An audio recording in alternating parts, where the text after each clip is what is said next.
sait-on au juste de l'Iran? On sait au moins que c'est un très vieux pays qui s'appelait autrefois la Perse et qu'il est présidé par le Shah Mohammed Reza Pahlavi dont la succession est aujourd'hui assurée. La célébrité du Shah et de l'impératrice Farah doit beaucoup à la presse du cœur.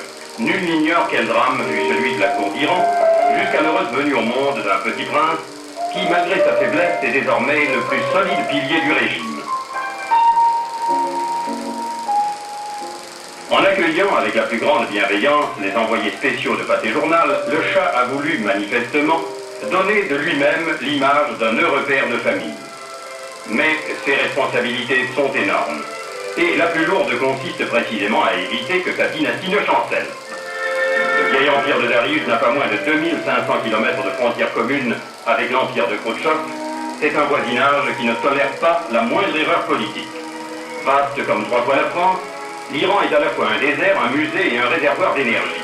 Il possède le premier temple qu'ait jamais édifié une religion humaine, les adorateurs du feu.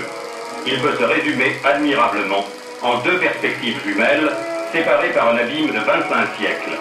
Les ruines de Persépolis et la raffinerie d'Abadan, le temple moderne des adorateurs du pétrole. Aux colonnes mortes de Persépolis répondent les colonnes actives d'Abadan. Persépolis, c'est la splendeur enfuie. Abadan, c'est l'espoir. Un espoir qui, depuis le départ des Anglais, se concrétise grâce à un consortium international par la chute régulière au compteur de quelques 400 millions de dollars par an. Abadan, avec ses 28 000 employés et ouvriers, fait vivre 260 000 personnes, mais l'Iran compte 25 millions d'habitants. Le pays des 1001 nuits, où les villes portent des noms fabuleux, Téhéran, Ispahan, Tabriz, révèle très vite, à 2 pas de ses minarets et de ses dômes de faïence, le visage pitoyable des pays déshérités. Le dénuement de ce peuple, en grande majorité paysan, pose au gouvernement actuel le plus grave de ses problèmes. Paradoxalement, on peut voir d'immenses stocks de marchandises, des milliers de voitures, en train de pourrir dans les ports iraniens. Le programme de redressement du président du Conseil, M. Amini, descendant des Qadjars qui régnèrent avant les Pahlavis, comporte 3 points principaux.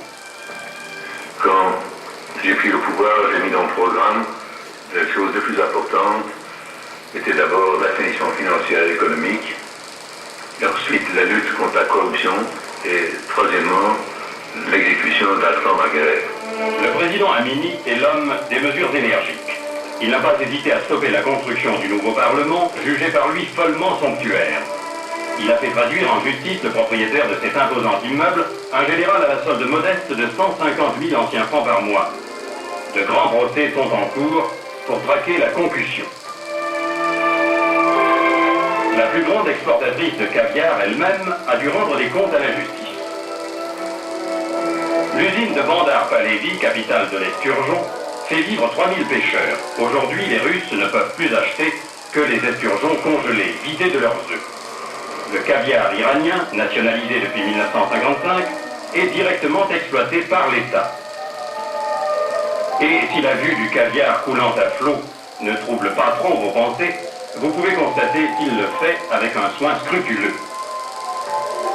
Or, la dite exportatrice avait cru devoir accroître ses bénéfices en pratiquant après coup des mélanges avec des caviars moins nobles. Le scandale a pris fin.